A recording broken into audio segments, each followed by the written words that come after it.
AP fibre net దివాళా తీసే దిశగా ఉందా? గత ప్రభుత్వంలో అప్పులు పెరగడానికి కారణాలు ఏంటి? నాటి అధికార పార్టీకి చెందిన ముఖ్య నేతల ఇంట్లో పనిచేసే వాళ్ళని ఫైబర్ నెట్లో ఉద్యోగులుగా చేర్చారని తెలియవస్తోంది. మరోవైపు అక్రమంగా రామ్ గోపాల్ వర్మకు చెల్లింపులు కూడా చేసేశారు. గత ప్రభుత్వ హయాంలో ఫైబర్ నెట్లో దందా నడిచిందని ప్రస్తుత AP fibre net chairman GV Reddy అంటున్నారు. ఇంతకు ఏపీ ఫైబర్ నెట్లో ఏం జరిగింది? Let us watch the story.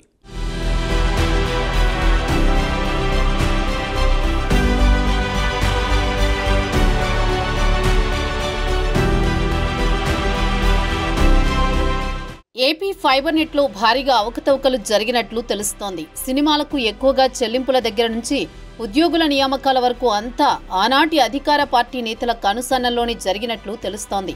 కూటమి ప్రభుత్వం వచ్చిన తర్వాత ఏపీ ఫైబర్ నెట్కు జీవీ రెడ్డి చైర్మన్గా నియమించారు.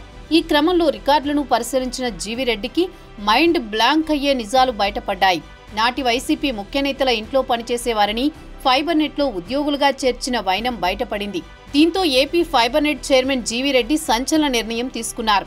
ఏపీ ఫైబర్ నెట్ ప్రక్షాళన దిశగా అడుగులు వేస్తున్నారు. ఏపీ ఫైబర్ నెట్ నుంచి 410 మంది ఉద్యోగులను తొలగించనున్నారు. ఈ మేరకు మంగళవారం విజయవాడలో మీడియా సమావేశం నిర్వహించి GV Reddy AP fibre net ను ప్రక్షాళన చేస్తున్నట్లు తెలిపారు. గత వైసీపీ ప్రభుత్వంలో అర్హత లేని వారిని ఫైబర్ నెట్ ఉద్యోగులుగా నియమించారన్న జీవీ రెడ్డి వైసీపీ నేతల ఆదేశాలతో అక్రమంగా ఉద్యోగాలు ఇచ్చారన్నారు. ఈ నేపథ్యంలోనే గత వైసీపీ ప్రభుత్వంలో నిబంధనలకు విరుద్ధంగా నియమించిన 410 మంది ఉద్యోగులను ఫైబర్ నెట్ నుంచి తొలగిస్తామని జీవీ రెడ్డి ప్రకటించారు. అలాగే మరో 200 మందిని కూడా తొలగించనున్నట్లు వెల్లడించారు.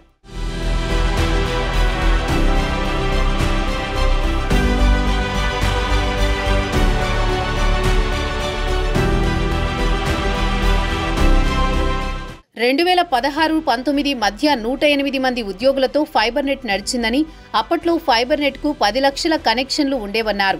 వైసీపీ ప్రభుత్వం అధికారంలోకి వచ్చిన తర్వాత 2019-24 మధ్య ఫైబర్ నెట్ ఉద్యోగుల సంఖ్యను 1360కి పెంచారని, కనెక్షన్లు 5 లక్షలకు పడిపోయాయని జీవీ రెడ్డి పేర్కొన్నారు.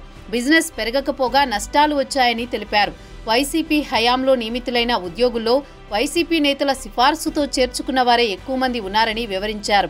నిబంధనలకు విరుద్ధంగా ఆఫర్ లెటర్, అపాయింట్మెంట్ లెటర్ కూడా లేకుండా ఉద్యోగాలిచ్చారని ఆరోపించారు.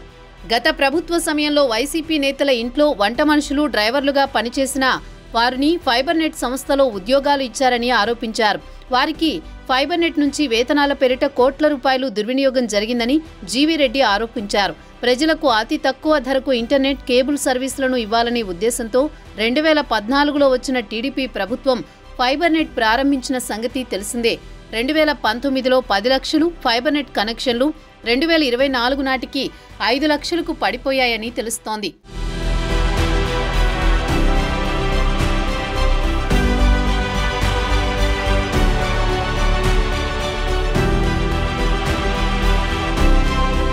మరోవైపు గత వైసీపీ ప్రభుత్వ తీరుతో ఫైబర్ నెట్ దివాలా తీసే పరిస్థితికి వచ్చిందని జీవీ రెడ్డి అన్నారు. ఫైబర్ నెట్ ఉద్యోగులకు లీగల్ నోటీసులు ఇస్తామని తెలిపారు. లీగల్ నోటీసులు ఇచ్చి వివరణ కోరతామని చెప్పారు. నిబంధనలకు విరుద్ధంగా నియమించిన ఉద్యోగులను మాత్రమే తొలగిస్తున్నామన్నారు. ఎగ్జిట్ ఫార్మాట్ ప్రొసీజర్తో మాత్రమే ఉద్యోగులను తొలగిస్తామన్నారు. 410 మంది ఉద్యోగులను నిబంధనల మేరకు మాత్రమే తొలగిస్తున్నామని జీవీ రెడ్డి వెల్లడించారు. ఉద్యోగులు ఇక్కడ, ఉద్యోగులు ఎక్కడో ఉంటున్నారన్నారు. ఎవరిపై వ్యక్తిగత కక్షతో ఉద్యోగాలు తొలగించడం లేదన్నారు. ఫైబర్ నెట్లో 2000 కోట్లకు పైగా అప్పులు ఉన్నాయని, దీనికి కారణంగా గత వైసీపీ ప్రభుత్వమేనని మండిపడ్డారు. నిబంధనలకు విరుద్ధంగా నియమితులైన వారు అతిగా ప్రవర్తిస్తే జీతాల రికవరీతో పాటు క్రిమినల్ కేసులు పెడతామన్నారు. జీతాలు మాజీ ఎండీ నుంచి రికవరీ చేయడానికి కూడా చర్యలు తీసుకుంటామన్నారు.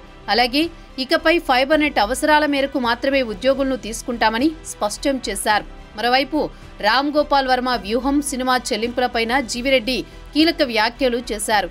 డబ్బు చెల్లించాలని రామ్ గోపాల్ వర్మకు నోటీసులు ఇచ్చామన్నారు. చెల్లింపులకు 15 రోజులు గడువు ఇచ్చినట్లు తెలిపారు. గడువులోగా డబ్బు చెల్లించకపోతే పోలీసులకు ఫిర్యాదు చేస్తామన్నారు.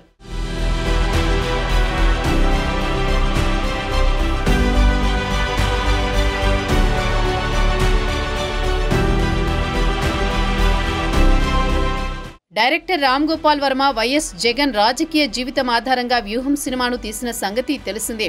ఏపీ అసెంబ్లీ ఎన్నికలకు ముందు 2.15 కోట్లకు ఫైబర్ నెట్తో అగ్రిమెంట్ చేసుకుంది.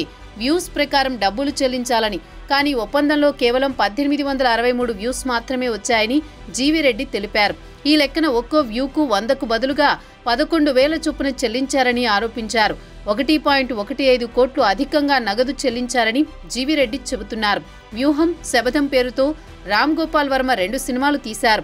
వీటి గురించి సామాన్య జనానికి కూడా తెలియదు. అలాంటి సినిమాలకు ఫైబర్ నెట్లో వేశారు. ఈ విషయంలో ఫైబర్ నెట్ మాజీ ఎండీతో సహా 5గురికి నోటీసులు జారీ చేసినట్లు జీవీరెడ్డి తెలిపారు. నిబంధనలకు విరుద్ధంగా లబ్ధి పొందినందున 15 రోజుల్లో వడ్డీతో సహా మొత్తం నగదు తిరిగి చెల్లించాలని నోటీసుల్లో పేర్కొన్నారు. చూడాలి మరి ఏం జరుగుతుందో.